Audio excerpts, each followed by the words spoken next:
Quem diria? O rei novamente roteirizado? Uma técnica vinda lá da Era Heian para literalmente acabar com a humilhação que ele sofria daquele que é seu sobrinho? Sukuna nunca decepciona seus fãs. De volta ao seu trono, seu santuário malevolente, e assim como em Shibuya, toma conta de Shinjuku inteira, marcando novamente o campo de batalha e levando consigo talvez a vida de Yuji Tadori. E se há uma coisa que eu aprendi nos mangás, é que não podemos culpar o fogo por queimar. Jujutsu Kaisen 258. Que capítulo, meus amigos? Sukuna de volta ao seu roteiro malevolente, de volta a crescer para cima de todos aqueles que estão ao seu redor. Finalmente, vemos o fogo queimar. Se é que vocês me entendem, assim como vimos lá em Shibuya. Bom, vamos ter muitas novidades aqui, muitos comentários interessantes e muitas coisas diferentes que aconteceram nesse capítulo. Explicações? Bom, algumas. Mistérios resolvidos e, novamente, voltamos à estratégia dos xamãs, que agora não parece mais tão clara e nem mais tão vitoriosa. Mas antes eu tenho que pedir pra você que tá assistindo, pra você, eu tô aqui de madrugada gravando esse vídeo, então faz um favorzinho, faz um favor, deixa o seu like. O seu like é muito importante pro canal continuar crescendo e pra mim cada vez mais trazer conteúdo de Jujutsu e de outros mangás aqui pra vocês. Então, dedão no like, se inscreve no canal se não é inscrito, confirma aí se você tá inscrito mesmo e vamos agora ver esse capítulo de Jujutsu.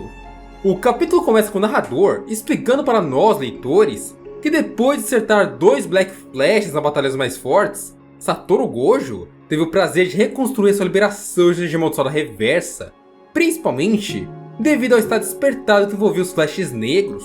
Sukuna, após acertar o segundo Flash negro em Larue, também deveria ter seus braços regenerados e seu fluxo de energia reversa de volta para si, estornado para o seu uso.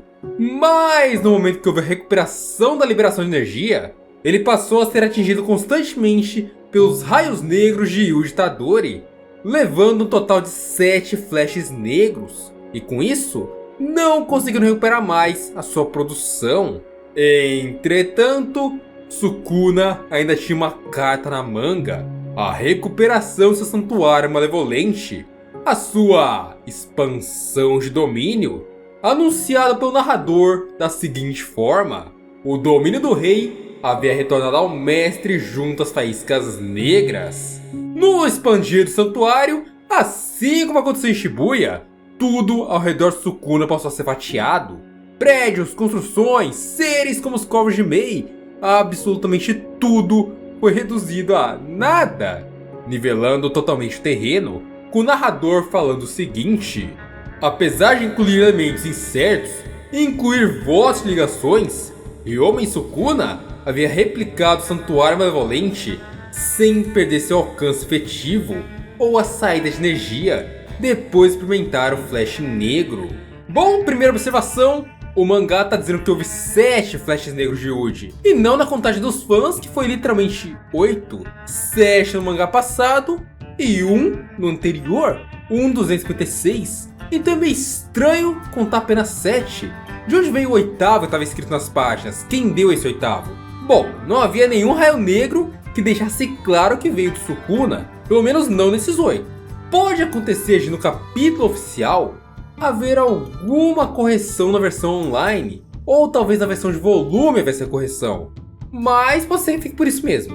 E aí teríamos que aceitar que são 7 flashes negros. E também é interessante vermos que no lance de corpo e alma, o corpo atual de Sukuna, mesmo que reencarnado, ainda é dividido entre a alma de Megumi e a alma de Sukuna. E é entre essas almas, no reino entre elas, que Itadori bateu todos os flashes negros, entre aspas, desestabilizando o equilíbrio entre as almas, assim fazendo a energia de Sukuna não voltar ao seu uso normal, já que Megumi ainda assim está lá dentro vivo. Outra coisa interessante é que a aparência do santuário está diferente, bem diferente do normal. Isso porque houve votos, houve várias coisas ali para a criação daquele santuário. Não é o santuário malevolente completo, como vemos contra o Gojo, aquele santuário totalmente bem característico do Sukuna. Agora tá mais como um santuário meio amaldiçoado, meio maldição, Até eu e os outros youtubers que conversamos achamos que era o início da simulação o corpo lá do Tengen, já que parece muito o domínio do Kenjaku, mas não, é o domínio do Sukuna, só que sendo utilizado através de pactos, ou seja, há várias restrições para a falta de energia para o domínio manter a mesma liberação e aquele alcance gigantesco do santuário. Então o domínio do Sukuna, só que imperfeito. E também uma coisa interessante desse capítulo é que alguns quadros do mangá estão cortados nas fotos. Então não tem como ter 100% de certeza do que está escrito ali. E por isso vai ser muito importante esperarmos o capítulo oficial. O capítulo que sai lá no domingo. Então tudo que eu falar aqui, pode ser que no domingo fique ainda mais claro. Flashback! Voltamos aos preparos de xamãs para a batalha com Sukuna. Antes mesmo da batalha de Gojo, na reunião, Hakari diz que é impossível aprender energia amaldiçoada reversa e contramedidas para dominá-la durante essa luta. Choso então interfere na conversa e diz que se fosse sobre energia reversa, ele poderia gerenciar as coisas de alguma forma. E quando questionado como, Choso começou a explicar perguntando a Hakari e Yuta como os usuários da energia amaldiçoada reversa fazem para compensar a perda de sangue ao regenerar um corpo. E nenhum dos dois sabia responder. Simplesmente falava o instinto. Quem responde a pergunta é Shoki-iri, dizendo que converte o fluxo de energia em sangue. Yuta e Hakari apenas continuam com seu discurso, dizendo que era algo automático, ou melhor, por puro instinto. Choso explica que seu corpo e sua técnica da manipulação de sangue permitem a ele converter sua energia amaldiçoada em sangue, e que se Yuji consumisse seus irmãos restantes, os fetos amaldiçoados, ele poderia acabar ganhando as mesmas propriedades que o próprio Choso, sendo capaz de converter energia em sangue. Choso também explica que esse método é mais eficiente, já que a energia amaldiçoada reversa consome um grande fluxo de energia, e já para alguém como ele, isso não era bem uma preocupação devido ao seu corpo especial. Então Choso também pede que Yuji se emparelhe com alguém que possa usar energia amaldiçoada reversa durante o treinamento corpo a corpo. E depois de uma pequena confusão do Yuji em relação a isso, como assim emparelhar corpos? Isso é explicado por o Yui, falando que sua técnica permite a ele poder trocar almas entre seres humanos, ou seja, trocar almas de corpos. E Kusakabe entra na conversa, falando que desde que Sukuna assumiu o corpo de Yuji, ele usou a sua energia amaldiçoada e o corpo de Itadori se lembra do Jujutsu em grau especial. E por causa disso, eles planejavam fazer o mesmo no treinamento de trocas de almas, começando por Kusakabe e Yuji trocando de corpo, para o professor ensinar a ele o básico da manipulação de energia e também o domínio simples. Mas o Yui deixa bem avisado para eles pensarem bem, já que no limite de um mês, que era o tempo de treinamento, eles poderiam trocar de corpos apenas 2 vezes durante esse tempo. E bem, muitas informações interessantes. Primeiro sobre a energia amaldiçoada reversa, já que por muitas vezes vimos o uso dessa energia, reconstrução de membros, vimos recuperação em massa de coisas perdidas, de ferimentos, mas nunca é questionada de onde vem o sangue para isso, já que há uma perda e o feiticeiro nunca fica sem sangue, como vemos por Gojo, já que ele sangra, regenera e o sangue volta ao normal. Então basicamente, na hora da recuperação, a energia amaldiçoada é convertida em sangue dentro do corpo, e por isso não há uma hemorragia. Então isso acaba sendo bem interessante para quem tem a manipulação de sangue, assim como o Choso, já que para ele é natural criar sangue com sua energia,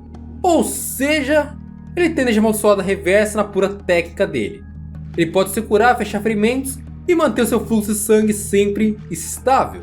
Ou seja, é como se ele não morresse enquanto tivesse sangue, que vimos também ele fazendo isso lá na luta dele com Naoya no pós-Shibuya, onde Choso já havia demonstrado isso usando seu sangue em grande escala. E outra coisa interessante é a troca de corpos. Já vimos isso antes, sabíamos que tinha ocorrido, mas achávamos que era uma técnica do Itadori, algo mais misterioso, trocar de corpos com alguém. Mas descobrimos que é uma técnica do Yui, e por isso que vemos Yuji e Kusakabe treinando, e os dois com falas invertidas antes das lutas mais fortes. E sim, um plot twist interessante. Bom, eu não sei exatamente quem mais trocou de corpo, entretanto o fato é, Kusakabe ensinou tudo que ele sabia para Itadori, o uso básico de energia e domínio simples. Então o estilo de luta dele foi passado para Yuji, E também vice-versa. O que era de Uji foi passado para Kusakabe. Lógico, não as técnicas inatas, mas o que ele sabia de Jujutsu foi passado também para Kusakabe.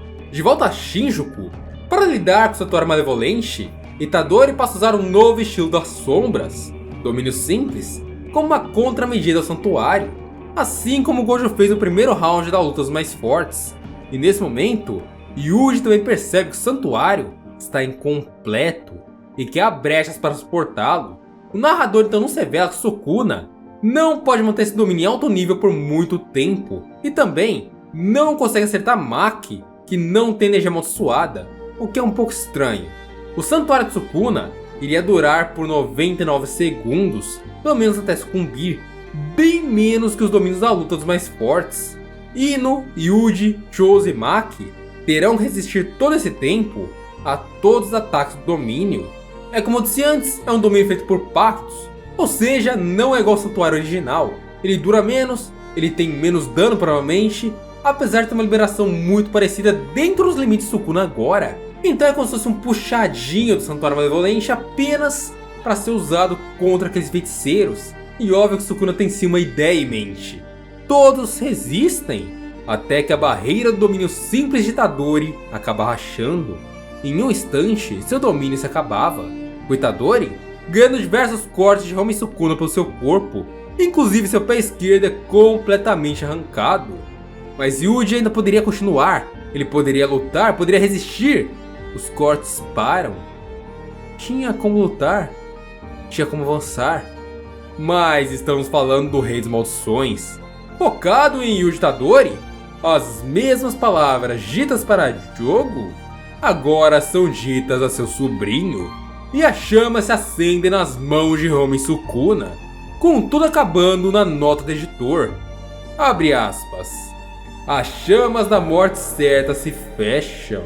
Bom, Sukuna voltou a usar o fogo, e esse fogo vai ser arremessado contra provavelmente Yuji Itadori. O que, pelo que vimos em Shibuya, seria uma morte certa, já que Jogo, uma maldição de grau especial extremamente poderosa, supostamente a mais poderosa do grupo de Mahito, morreu em um único hit, em um único toque dessa técnica. Será que Itadori resistirá a isso? Ou será que talvez seja uma morte certa, como disse o editor? Deixa aqui nos comentários a hashtag Itagochi para apoiar Yuji Itadori e a hashtag Team Sukuna para apoiar o Sukuna nessa batalha. Qual dos dois você acha que levará melhor daqui 2 semanas? E 2 semanas porque na próxima semana não terá capítulo, é folga geral na Shonen Jump, não vai ter capítulo de nada, e Jujutsu entra nisso. Mas domingo tem capítulo oficial de Jujutsu Kaisen, no caso esse capítulo, com mais informações que eu vou trazer aqui no canal. Então like, se inscreve e vejo você no próximo vídeo.